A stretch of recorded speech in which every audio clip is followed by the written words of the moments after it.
Ito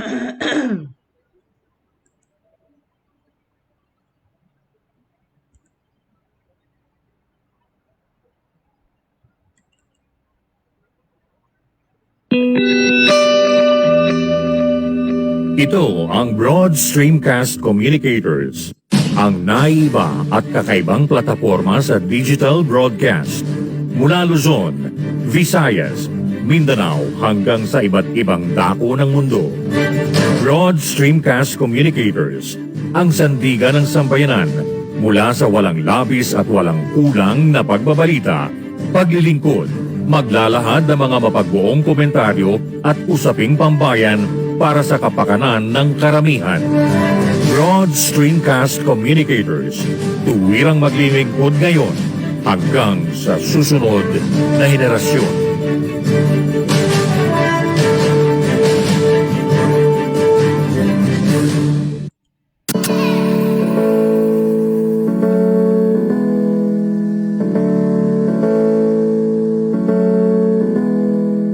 Buhay Online, Chikahan at kaalamang pangkabuhayan. Ating tunghayan, pakinggan at tuklasin ang mga pangyayari at kaganapan sa mundo ng online. Buhay Online, Chikahan at kaalamang pangkabuhayan. Alamin ang pinaka-latest trends mula sa trabaho at kung hanggang saan ang narating ng teknolohiyang ito. At ngayon, narito na ang ating host, ang ating Techiemommy Jaye C. Bautista.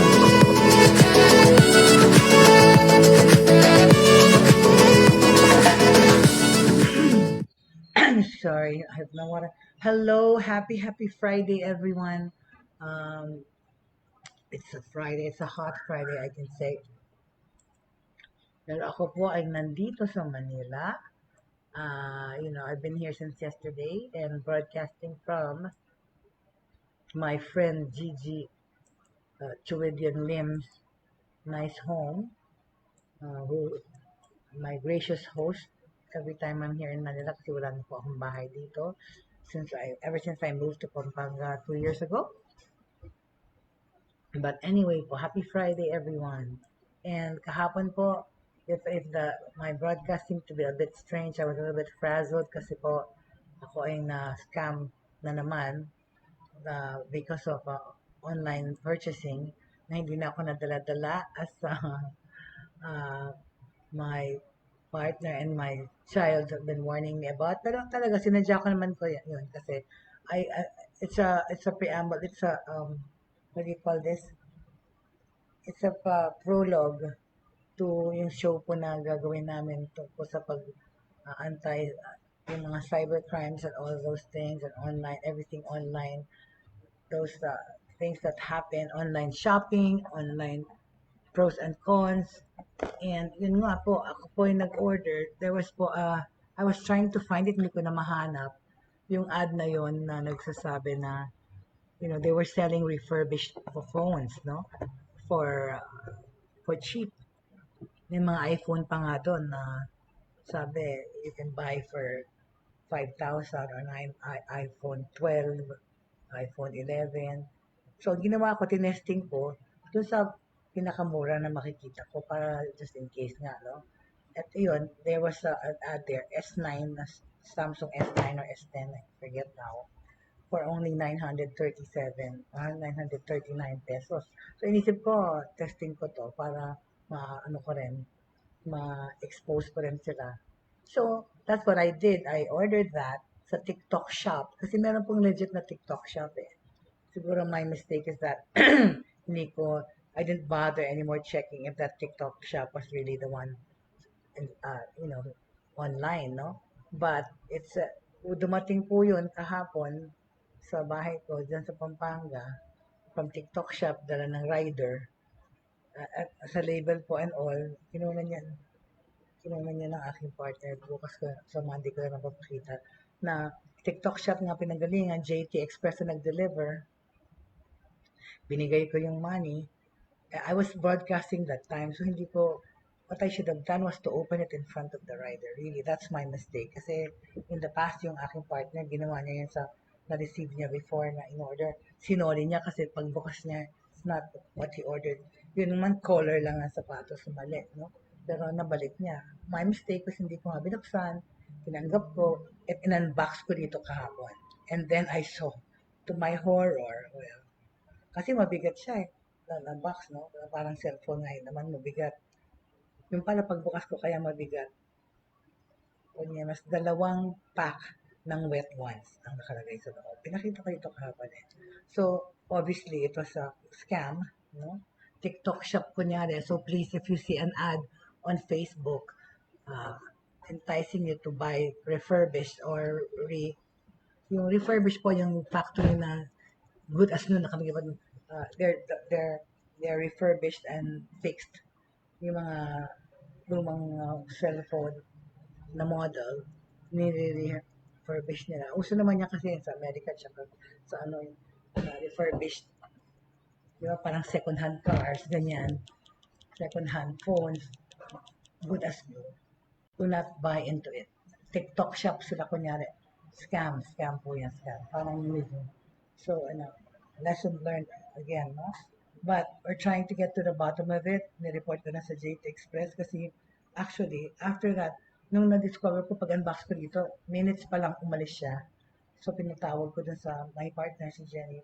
Kung sabihin, bumalik siya para bumalik sa bahay, para ibalik yung pera ko. Kasi hindi naman yun yung bagay. Para ibalik nila sa shipper yung bogus na sinip sa amin. But tinatawagan ng partner ko yung rider. Sabi niya, nakaalis na raw siya at na-turn over na raw niya kaagad sa kanyang sa JT Express yung money.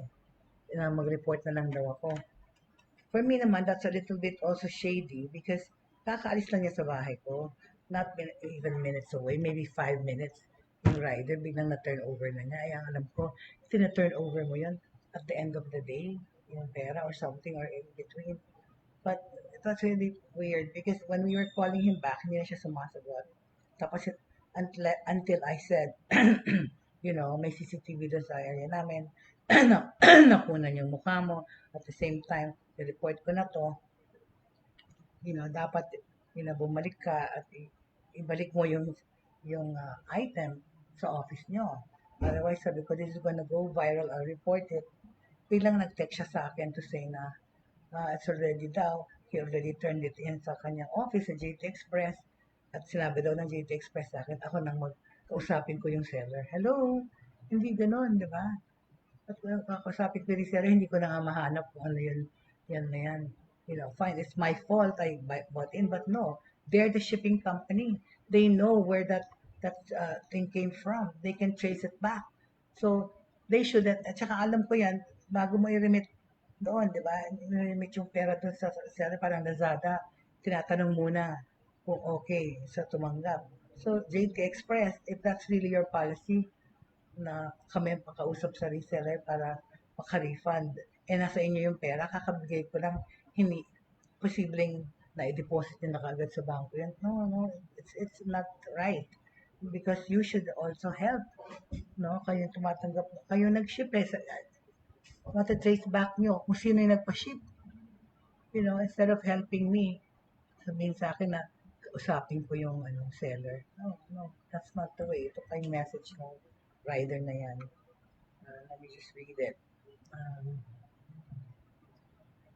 Hold on. But it's not right. So, kasi feeling ko tuloy, yung rider mismo, ang scammer. Kasi nangyari na yan noon sa Ninja Van. Sorry, but it's true. Ninja Van was known to have delivered ang laman bato. So, ang na-investigate yun, mismo rider, siya nagdala ako ng actual goods na kunyari na napadala at na-order, tapos pinapalitan. At the same time, COD pa. So, double cabig sila. Nakuha na nila yung item, nakuha pa nila yung bayad. So let me just check on that message of that rider. Ito. Well, contact niyo po si seller niyo daw sa office namin. Pwede naman daw po i-refund po sa kanila. Refund, hindi nga mahanap. Wala, fake yung mga cellphone number, shipper. JT may record. Okay, wait po, get ko po status ni seller. tanong ko na. So, what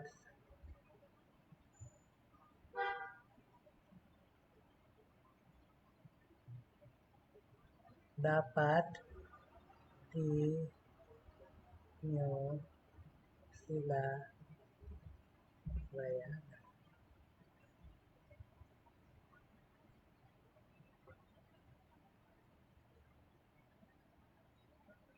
Fake yung pinadala.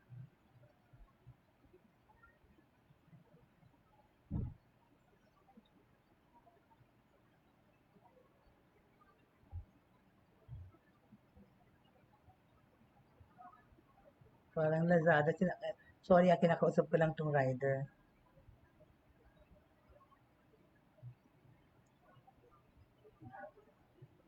Tawagan ko na lang mamaya. Anyway, so yan. So, yun po ang issue ko ngayon na gusto i-address, and then we can move on and talk about it pa in the future. Kasi po, no, sa Philippines po, may anti-cybercrime group na sa mga online shopping scam na yan. Online shopping scams involve scammers pretending to be legitimate online sellers. Ayan po. Okay? How does it work? Okay. While many online sellers are legitimate, totoo naman, of course. Lazada, Shopee, Amazon, Taobao, IKEA, pero yung may IKEA yung kumakalat na fake. Unfortunately, scammers can use the anonymous nature of the internet to rip off unsuspecting shoppers. Kaya sinabi ko kasi ginalingan na ng mga magnanakaw. Hinahire na nila yung magagaling na IT para gumawa ng to copy the websites of legit online sellers. Like, yun na nga, yung IKEA na kumakalat na yan. Yun, hindi po yun talagang IKEA. Dalang IKEA, may sarili nilang website. So please check the URL of the ones that you are looking at. Malalaman nyo, itong mga fake online sellers na to, pag kinlik nyo yung website, kunyari, it just goes back. It just goes to a page, like a static page of something na naglagay ng mga pictures and mga video kuno. Hindi siya website, tingnan yung URL, hindi siya actually IKEA or hindi siya actually Amazon. Nag-iiba yung itsura. I-check nyo muna yung URL. Like I always say, i-verify nyo, i-clarify nyo muna kung ito talaga yung company o talaga ito yung website. Because more often than not, hindi. Lalo na pag ito yung mga nag-offer ng all of a sudden, halos 70%, 80% off on products, kunyari ng IKEA, or ito na nga, kunyari refurbished phones, only to find out. Buti nga kung meron ka natatanggap na actual na, in most cases, makakatanggap ka ng in-order mo, pero poor quality. Yung pala, China siya, sorry, China. Pero totoo, it's a made in China knockoff or copycat of a product of IKEA or Amazon. Kaya mura kasi nga China made, hindi siya legit, hindi siya totoo, no? So, as I said, scammers use the latest technology to set up fake retail websites that look like genuine online retail stores. It's true. They may use sophisticated designs and layouts, possibly hindi possibly, stolen logos na talaga. And even domain names, see? Doon na sila kagaling. Kaya nag-invest sila on good IT people to hack, to copy, right, and to design, no? Many of these websites offer luxury items such as popular brands of clothing, jewelry, and electronics at very low prices. Ayan na nga po yung nangyari sa akin, totoo. Sometimes you will receive the item you paid for, but they will be fake. Other times, you will receive nothing at all, which is what I did. Nothing, something naman, wet ones, or kalangan asawa ko, diaper. The biggest tip of the retail website is a scam is the method of payment. Scammers will often ask you to pay using a money order, preloaded money card, or wire transfer. But if you send your money this way, it's unlikely you will never see them again or not even receive anything. Pero yun na nga hindi na yan. Noon ganun. Because nga hindi naman bobong mga tao, ako hindi na ako talaga tatanggap ng mag-down payment ka or mag-ano ka. No way. COD. Pero yun na nga. COD yung ginagawa nila. Fake pa rin dahil nakasarado. Hindi mo nakikita kung yun talaga yung in-order mo. So, ang dapat yan talaga, buksan sa harap nung nagde-deliver. Yun lang talaga ang safest way. Wala tayong magagawa but to do that. Because that's the only way we can catch them at their game, you know? Doon pa lang, hindi mo natanggapin, i-reject mo. Dahil Diyos mio, ang gagawa mo, i-face yung kinadala, di ba? Kagaya niyan, sa JT Express, dapat he should take it back and then tell his office na wag na i-remit yung pera na binayad namin, di ba? Kasi hindi sila bayaran kasi nga hindi yun yung item na in order. So, a newer version of online shopping scam involves the use of social media platforms, which is what I said, to set up online scams like Facebook. They open the store for a short time, often selling fake branded clothing or jewelries or even gadgets. After making a number of sales, the stores disappear. That's right. Yan po yung Mizu na yan, yung serial na kumakalat na panay dinodoktor nila yung videos ng mga artistas, celebrity endorsers, pati si Dr. Ewan, Dr. Willie Ong na yan na nag-endorse din. Pero pagdating ng produkto, twice I ordered to see if one is even real. Wala, parehong fake. And I think it's the same people because the same modus. They put a bogus address in Pasay, kunyari, Pasay or Muntinlupa City with a fake cell phone number that's not a working number when you call. Wala.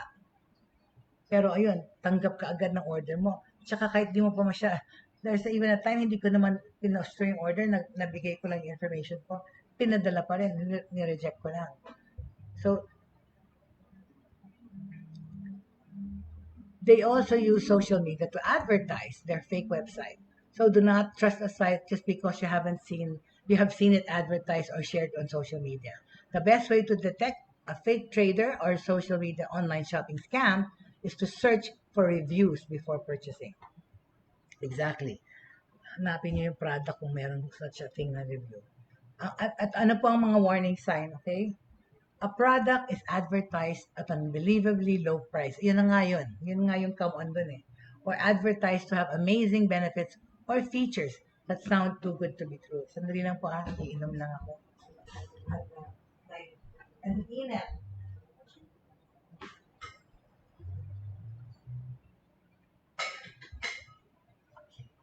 Thank you. Ito ba? Sorry. So, syempre, the other party insists on immediate payment or payment by electronic funds transfer or a wire service. They may insist that you pay upfront for vouchers before you can access a cheap deal or a giveaway. Yung social media-based store is very new and selling products at very low prices. The store may have limited information about delivery and other policies. Yun na po yung mga red flag niyan eh. An online retailer does not provide adequate information about privacy, terms and conditions of use, dispute resolution, or contact details. Yeah.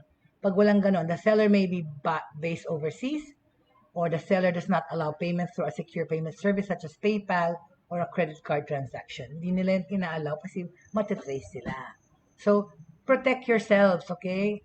Don't be like me. No, pero di na natuto yung kanta ng akin. That's my theme song, right? But, you know, check if the website or social media has a refund or returns policy. Meron pang kuning-kuning na refund policy. Pero, pag naman, click mo, wala naman siyang interactive thing na kung sino i-contact mo to return. Hello.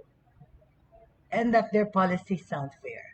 The better online shopping and auction sites have detailed complaint or dispute handling processes in case something goes wrong. Okay? When using a retail website, okay, find out exactly who you are dealing with. Okay? If it is a legitimate company, you are in a much better position to sort out the problem if something goes wrong. When making online payments, only pay for items using a secure payment service. Book for a URL starting with HTTPS, look pala, and a closed padlock symbol. Always verify the URL. Think twice before using virtual currencies such as Bitcoin. They do not have the same protections as other transaction methods, so you can't get your money back once you send it. So, ulitin ko, no? When making online payments, only pay for items using a secure payment service. Look for a URL starting with HTTPS and a closed padlock symbol. Always verify the URL. Sandali tatawagan ko nga pala yung aking partner kasi nasa Pampanga siya to find out if he went to JT Express.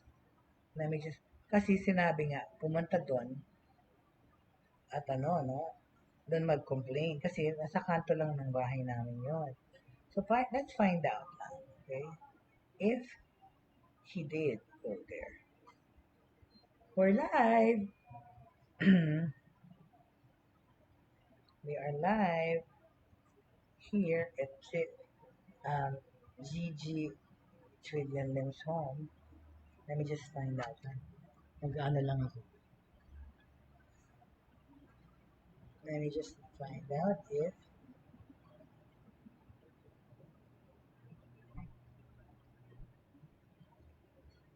the beauty of technology is, you know, ay, hindi tumatawag. No, I'll just text. I will just text and ask if he did it, okay? Sandali lang. My phone is pupugak-pugak. Kailangan ng kapalit, but I refuse to buy an expensive iPhone. Sorry, but I never had to pay for my gadgets. Namimiss ko maging Techiemommy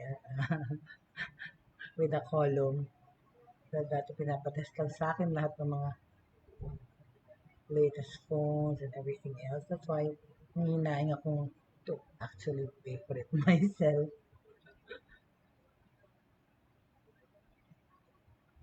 Dali lang po. Oops. Anyway, so yun po. That's what we have to do to watch out for those online scams.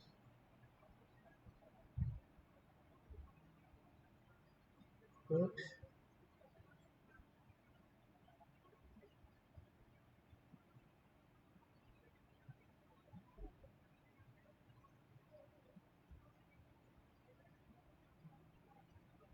Oops, sandali lang po. Sorry. Sagutin ko lang po ito. Alright.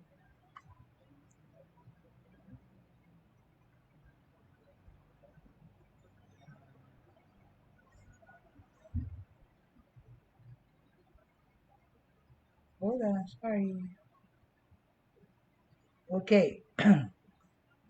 So, avoid any arrangement with a stranger that asks for upfront payment via money order, wire transfer, or international funds transfer po. Preloaded card or electronic currency. O yung mga GCash, huwag nyo rin bigyan. It is pati Bitcoin. It is rare to recover money sent this way. Never send money or give credit card or online account details to anyone you don't know or trust. Yun naman talaga ang dyan caveat emptor, di ba? Buyer beware tayo. So, I know it's my fault. I did it again kahit alam ko na. Pero kasi nga, I really wanted to see it. I really wanted to for myself para ma-expose rin sila na so wala na, huwag na nilang gawin sa ibang tao. Ito, TikTok shop scam. Customers are worried. No, but this is different. This is TikTok. May TikTok scam na pala sa TikTok shop, Yeah, this happened. Okay, same. Kasi I was trying to find out kung itong TikTok shop talaga na naloko na to. Or TikTok, let me put it there. Let me put it up on the board. It happened before. Bear with me, please. As I put it up the board.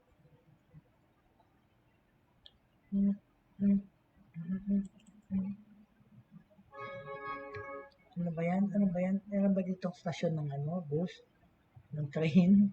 May nagbubusino, narinig ko eh. Malapit lang kasi to sa kalye. Hold on, please. Where's my thing?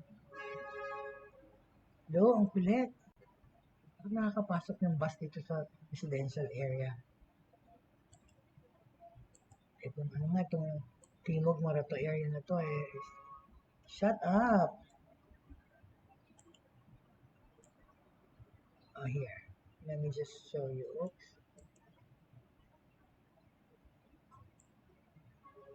What the heck? dito. Malapit sa narinig talaga at least sa probinsya, hindi man. Ito sa Pampanga, digs ko quiet on the set. Kahit paano.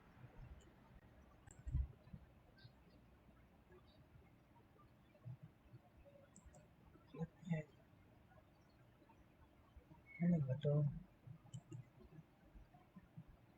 Okay. TikTok. TikTok shop.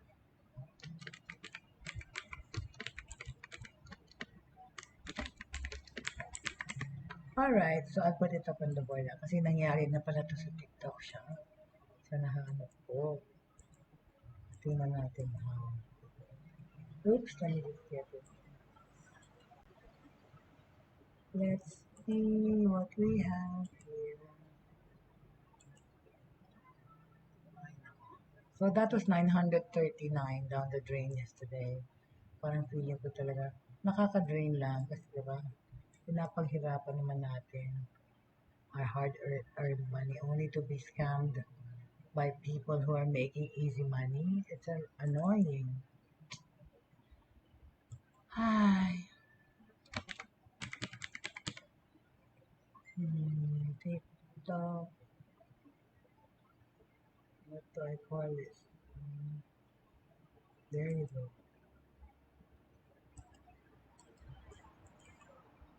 Hello. There it is.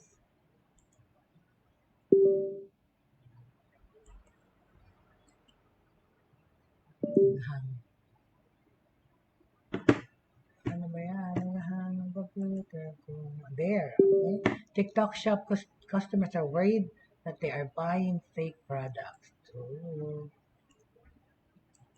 abroad po ito So, ibig sabihin, siguro doon pa yan siguro nag-start. Doon pa yan siguro nag-start. Let me see.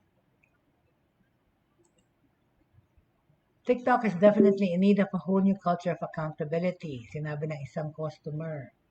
Bakit? Ano nangyari? Right? Because, a lawyer, Iman Hamid, was browsing TikTok in January, okay, when she came across an NYX lip gloss being sold on live stream for just $3 and 3.99 pounds, about $5 US. Almost half of the product's original price. Thinking this was a good deal, she purchased the lip color. Pero nung dumating, she said she realized the discount was too good to be true. In a video she posted noong June last year Hamid swatches the lip gloss she purchased on TikTok and compares it to the same color she bought at Superdrug to compare. The colors are starkly different and she says the texture didn't match. Ayan na nga ba, sinasabi ko, buti makatanggap ng the biggest TikTok shop scam ever. So, ang sabi niya, I have used the product once and I could only tell,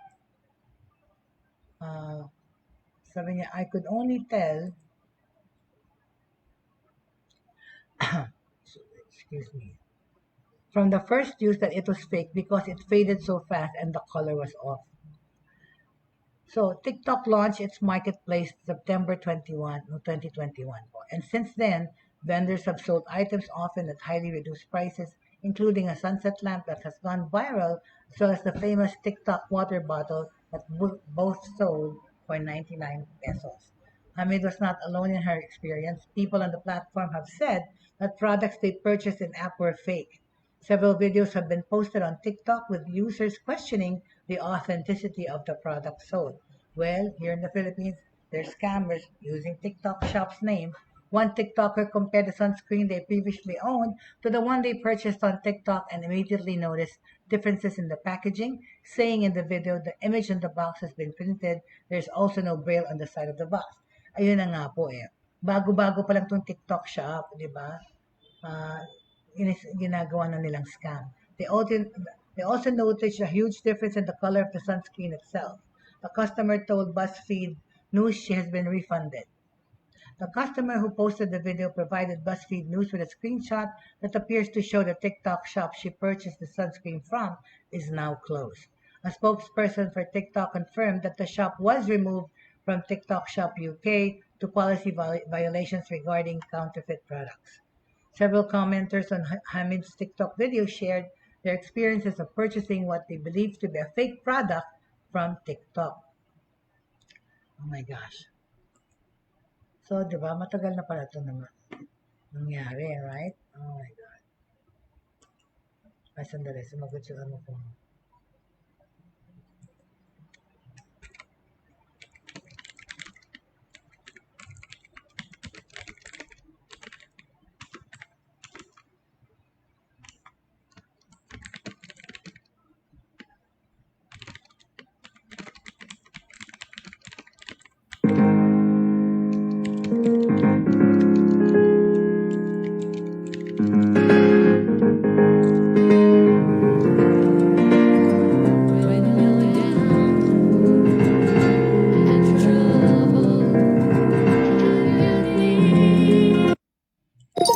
Kumanta naman.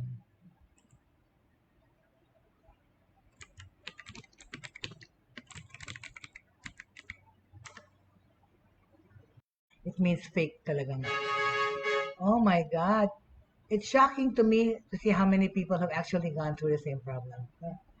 Well, millions of people have probably have had the same experience. When asked by BuzzFeed News if she had left a review for the product, Hamid said the seller no longer appears to sell the limited. Ay, naku, katabi pala itong bahay ng stasyon. So that's the news about that. Diba? That's really, really terrible. I know. Oh my God. How can this? It's the basurero pala. Kaya maingay. Okay. So, yun po ang nangyari sa akin. Again. I've been scammed so many times online, I can't even begin to imagine. From my bank account and BDO that's been hacked through the years because of that moment na ginamit ng anak ko yung BDO debit card ko to register for Netflix like some 5 years ago. Ever since then po, yung BDO account ko na-compromise. Ilang beses ako nagpalit ng ATM. Pero palagi pa rin nilang nagagamit. Tsaka buti sana kung credit card, ano yun, hindi actual money yung nawawala.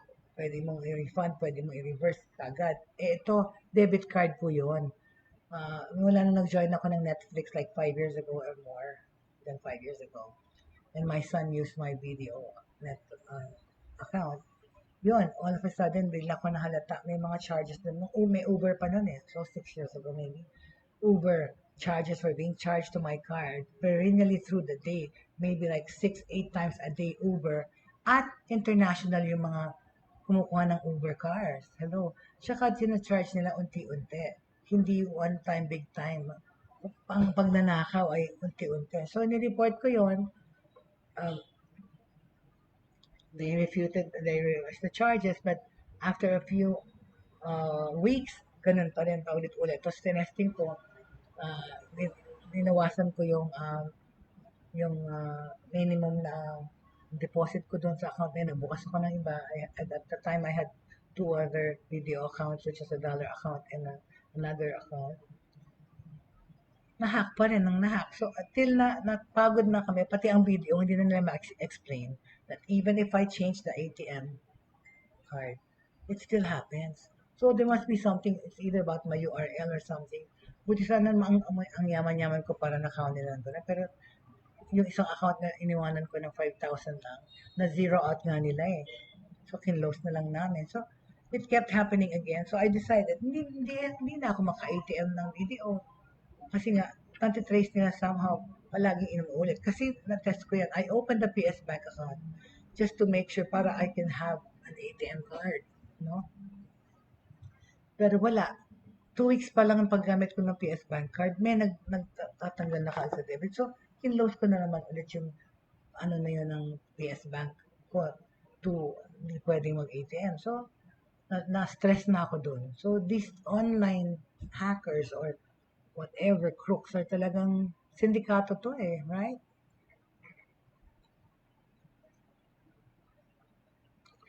So,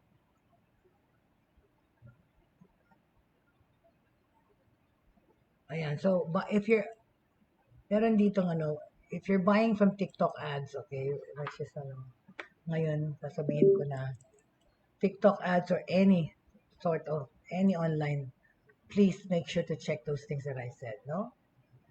Kasi, ito, may question dito. So, buying from TikTok ads, is it safe daw ba? Well, the answer to that, it really depends on the ad and the product or service being promoted. There are plenty of legitimate ads ng TikTok, and buying from them is perfectly safe and an easy way to get things that you want. There are also a lot of scams on TikTok, so it's important to be able to recognize the scam, okay? So if you want to learn about how to safely buy from TikTok ads, okay, uh, well, ito nga, pag-uusapan natin ulit, no? Okay, paano ba yung TikTok ads? Well, ngayon ko palang malalaman after naloko na ako. Well, let's make sure that the concept is perfectly clear before talking about this, ha? Simple fact that ngayon, TikTok has millions of advertisers na, di ba? Minonetize na nga eh. Siya na yung trending. Kung last time, yung Zoom nung pandemic, yung Zoom naging big time. Dahil lahat ginagamit yung virtual office ng Zoom. Tapos gumawa na nga rin ng Google Meet, ng Google. So, na-overshadow na, yung gaming field naging even out. Tapos, nagkaroon ng TikTok.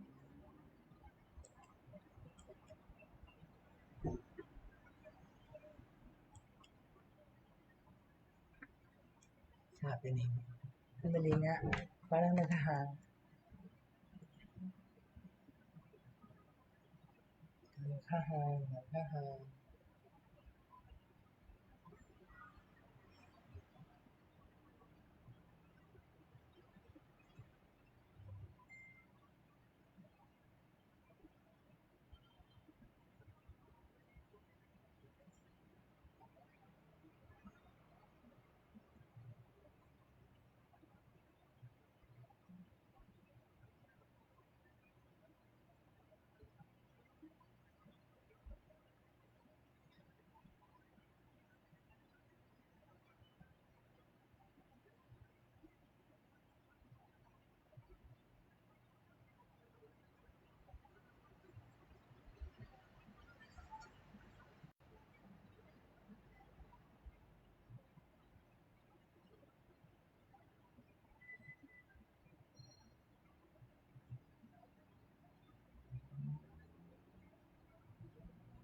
Okay, wait a minute.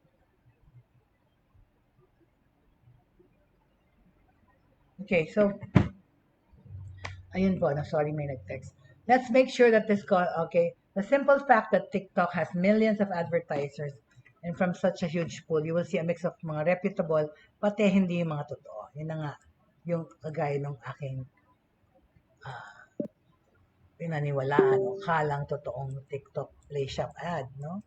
So, basically, it's a mixture of reputable and disreputable ads and mga actors, posers.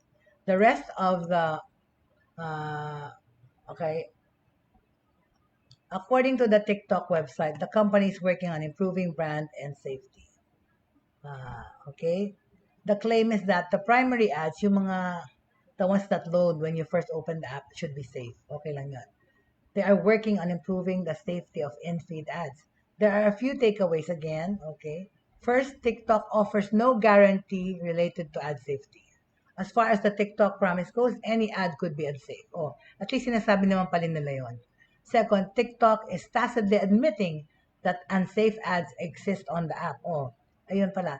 Tsaka ako, in order ko, ang tanga-tanga ko naman kasi, hindi naman TikTok app yun. Sa Facebook ko nga lang kasi nakita yung TikTok shop daw siya. Pagbukas ko, it opens to a parang one-page thing, which alam ko na nga yun, gano'n ang itsura ng bogus, pero gusto ko nga silang hulihin din. So as a TikTok user, you should probably err on the side of discretion when interacting with ads. What kind of ads are on TikTok? Okay? Sige nga, ipakita ko na nga yung screen so that you can see what I'm talking about. Ang ating baruha. Ang init kasi, ang init-init. Tayo naman natin yan. Ang init. Let's see, let's see my window capture. Bakit parang, ayun, yan. What kind of ads are on TikTok?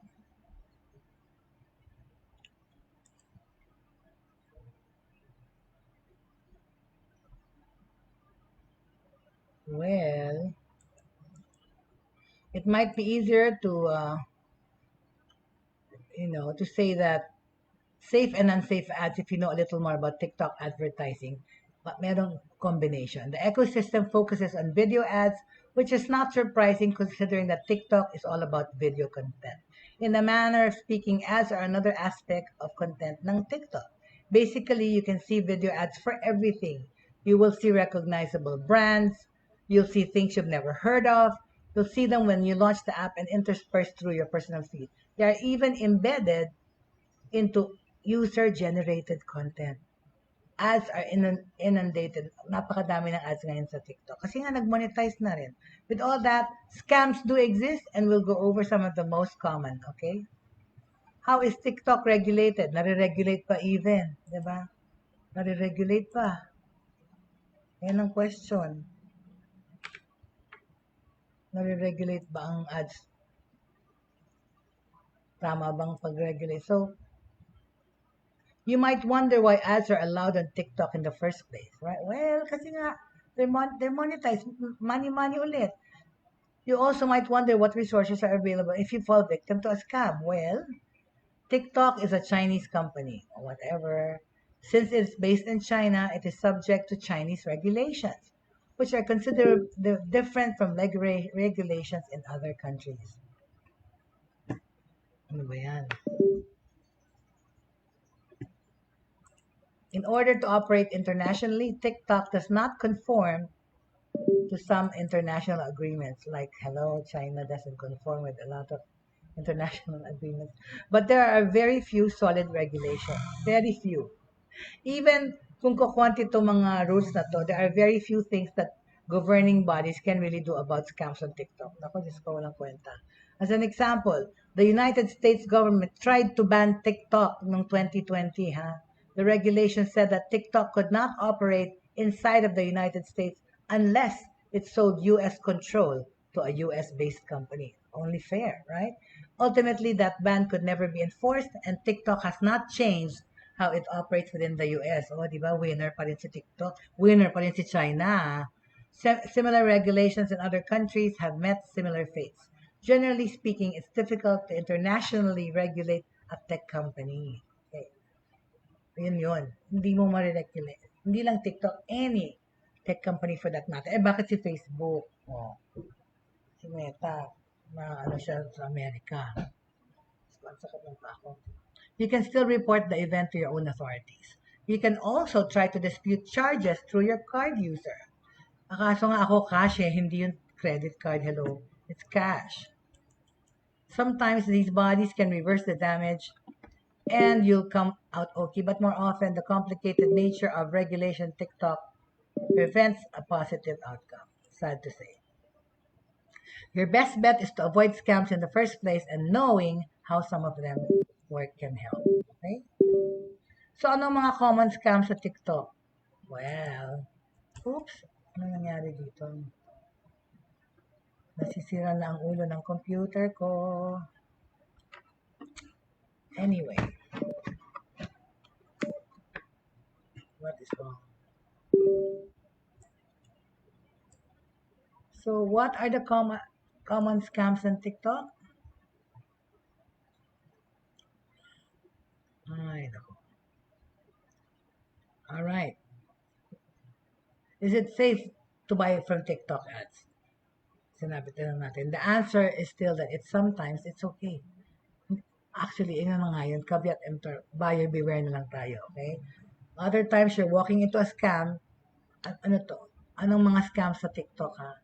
Number one is bait and switch apps. Bait and switch apps. Ano yan? This is one of the most common and potentially frustrating scams that are run through TikTok advertising. Okay? It works like this. The TikTok ad you see promotes an app you can get from Apple or App Store or Google Play Store. It seems interesting. So, ang gagawin mo, i-click mo ngayon yung ad and it takes you to your respective app store. Kuno. Alright? Tapos, anong gagawin mo? You download the app and what you get is something entirely different from what you expected. Diba? It might be overtly malicious, spamming you with ads, or even locking your phone for ransom. Yun. Pag nag-click kayo ng link na yun pa lang, nanakawan na kayo doon ng information, nag-fish na. In other cases, the switched app is less overtly malicious, but it can still be bad, okay? It might try to steal your data from your phone, okay? Yun eh. That could be limited to user data that is sold to different tech companies or on the black market. That's right. They sell the database. They sell your identities. They sell subscribers. Eh, bina-black market yan dahil milyones yan, diba? Kapalit. In a worse scenario, the app steals financial information nyo po, yung bank information nyo, kayang kunin, kayang i-mine, or personal information that can be used to steal your identity. Okay? There's a clear example, ito with iMoney. Di ba yung iMoney, ayan, laging email sa akin yung text, gusto magpautang, you need extra money, blah, blah, blah. Before we get into this, let's be fair to apps on the store, okay? There are a lot of apps with some variations of iMoney in the title. They are not the app being discussed here. Ang pinag-usapan dito, it is intended not to accuse of any of those apps of wrongdoing, ha? Specifically, this is referring to an app entitled iMoney that you actually can find on your app store. That's because iMoney is the switch and a different app serves as the bait. Oh my God. Kaya pala ito merong iMoney, merong Kim Money, di ba? So you try to download some other app that you saw advertised on TikTok. But then somehow, you have iMoney on your phone. Na-download mo na eh, di ba? iMoney then spams you with ads. Yan. And in some cases, severely impacts pati yung performance ng telepono mo. Kaya nagbabag down. Ako nga sobra. Kaya ano tong phone ko because sobrang lang dami sigurong virus nito eh. Kasi, even my laptop, because, why? I'm online 24 hours, 24/7. Kasi yung trabaho ko, nandyan eh. Talaga naka-depend sa online. Buhay online nga eh. That's me. O yan. Namatay na yung phone ko totally. Anyway, so, iMoney then spams you with ads. In some cases, severely impacts your phone performance. That's a classic documented example of bait and switch app. Yan po yung ano na yan. That is the scam there. It uses TikTok advertising. Ano pa? Ito yung nagpe-proliferate. False product advertising, of course, which is what happened to me. A bait and switch might feel like false advertising, but this scam is different in principle. It's similar to the type of false advertising that you might see in any other corner of the internet. The idea is that a product or service is promoted via advertisements on TikTok na gagamit pa ng endorsers ng mga celebrities. Those ads might show positive reviews from prominent sources like CNN. Pero kasi nga, gano'n nakagaling ngayon ang technology at yung mga taong gumagawa, kaya na nilang gumaya-gaya o tumaya ng CNN, ng Amazon, ng IKEA, ng sa Manila, Philippines, SM, Shopee, Lazada, nagagaya nila yung tsura ng website. They might also cite celebrity endorsements nga to build credibility, which they have been doing. Kinakat and paste nila or edit mga video ng mga endorsers or celebrities. Kunyari, ini-endorse yung product nila. Pero if you look at it closely, Puzzle siya, ano siya talaga, dikit-dikit project. Makikita nyo, yun na lang miso na yun, binili ko eh. I mean, lagi pinapakita, it's like gel, it's like glutinous, or it's like sticky, no? Parang when you mix it, it's transparent and sticky. Pero dumadating sa'yo pag deliver is powdered, parang powdered sugar na may milk. Kasi pag hinalo mo, para siyang cornstarch. Pero hindi naman din siya lumalapot. Pag pinuhos mo ng tubig, para siyang nagiging milky. Tapos may mga konti-konting kunyaring quinoa dyan na wala. Halos wala naman. Na hindi mo makikita kasi nga konti. Tsaka ang tamis-tamis niya, nakakaloka. Parang sugar, granulated sugar. So it's really fake, okay? So the product being advertised has never been reviewed, okay? The problem with those things, okay, na merong mga celebrity, is that those citations and endorsements are completely fabricated. The product being advertised has never been reviewed, diba? Pero yun na nga, may fake testimonials. Kasi nga, fake lahat. So, in your mind, na-review na yun. Instead, the product has no trusted reviews to cite. It just tries to convince you to give it a try. But when you do, you find that it doesn't work as intended. Or it isn't the product at all. It's a gaya-gaya fake one na charge na kunya. Ano pa yon? Buy one, take one. Or buy two, get four. Ganun talaga, giveaway na halos. Pero babayaran mo pa rin lumalabas 300 isang lata. No? That's still money. Ilang milyon na 300, Diyos mio. One common culprit is this niche. Ayan pa, may diet pills na kumakalat. TikTok ads have been known to promote a range of different diet pills with fake endorsements. When users order the pills, what they get does not help them lose weight, and in some cases, yung pills na yun, kamatay pa ninyo. Diyos ko, God knows kung anong formulation yan. This is an example of how the limitations of international regulations fail to protect the users. You can see similar scams for other products. They might promote knockoff goods or real goods with dramatic markups that are not supported by the original makers. Ito pa, last TikTok scam, adult content. Yeah, diba? All of a sudden, may nakikita kayong mga parang sexual things. Adult content scams might be the most prolific scams on the whole internet, and TikTok is not spared. Meron sa Reels, diba? Ng Facebook Reels. Lumalabas dun sa isang part, yung videos, mga lewd, mga sexual, or even excerpts from some mga teleserye dito sa Philippines, pero nalalagyan ng adult content, right?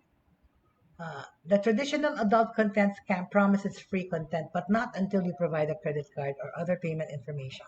It's porn na, di ba? Once you sign up, you are automatically billed despite promises of free trial periods or any other false promises in the scam. In other cases, the adult content simply leads you to adware or other malicious software. Ayan, yung mga atat na ganyan. Manood ng porn, kala nila, tapos libre daw, pero kailangan bigyan mo yung credit card. Do not do this. Do not engage. This is one of the easier TikTok scams to avoid, okay? Don't trust adult content ads on TikTok. No. Sa kagustuhan yung makanood ng porn or whatever, so to speak. Sige naman kayong click kaagad. Do not give your credit card. Do not click. It's a safe rule of thumb and easy to follow. An unfortunate added problem with these particular scams is that many of the images used to promote adult content are stolen. Yun nga excerpts of mga sexy scenes sa movies, or kukuha sila ng foreign movie na pinagkuhanan ng clip na yan para hindi kilala sa Pilipinas, in some remote country, or minsan makikita parang mga Indians or mga ibang klaseng Asian, kasi nga kinukuha nila yan from somewhere para makabait sila ng tao na magkiklik sa malicious na yan at mag-switch apps na rin or to steal your information. Okay, lastly, hindi pala, marami pa to pero we'll end it na right here. Continue na lang po natin Monday yung tungkol sa mga online selling and buying and the scams that are happening nowadays, because it's becoming a serious problem. Not because just it happened to me, but I'm sure it's happening to a lot of people. So that we can be forewarned, we can be informed, we can stay out of it, or we can avoid it, diba? Mabuti pong we are informed. So last na muna kung sasabihin na TikTok scam is yung networking scams. Networking scams in the sense that ito po yung where ad promises to help you grow your outreach, di ba? Para daw lumaki ang inyong coverage, kunya as a vlogger, as a TikToker. This can be limited to TikTok, or they might promise a more generalized growth, okay? Either way, the promise is that they will increase the number of people following you, or they will promote you through their resources to increase your audience overall. Kaya mo namang gawin yan on your own di ba? Ngayon may mga algorithm, may ano ka ng social media manager nakilala mo or pamangkin mo na marunong. Huwag ka na mag-trust dito sa mga nag-i-invite sa'yo or asking you to to have them fix your business. This is particularly enticing kasi for business-related TikTok accounts, right? Unfortunately, these scams don't get reliable results. Bakit? The scam usually unfolds in one of two ways. In the worst of two scenarios, they take your money and run. Okay? You receive literally nothing for the investment and are out of the money na binigay nyo. Na-scam na kayo. Only slightly better is when they use obvious fake accounts and bots to increase your number of followers. Technically, more accounts are following your content, but since they aren't active users, your content can't generate any valuable returns. So yung big picture nito, you're still essentially getting nothing for your investment. So, wag po, do not fall prey dito sa mga nagsasabi na itong networking scams because ito yung network scams na nagsasabi na nagpa-promise that they will grow your outreach, they will spread your word or your brand or this, this is not limited to TikTok. It's happening to a lot of people in a lot of companies, a lot of businesses. So either way, the promise that they will increase the number of people following you or they will promote you through the resources to increase your audience overall, wag po kayong maniwala. Alright? So with that said po, I'd like to end this episode today. But maraming salamat po for joining me. This has been Jay Bautista for Buhay Online on a Friday po. Papatuloy po tayo sa Monday, no?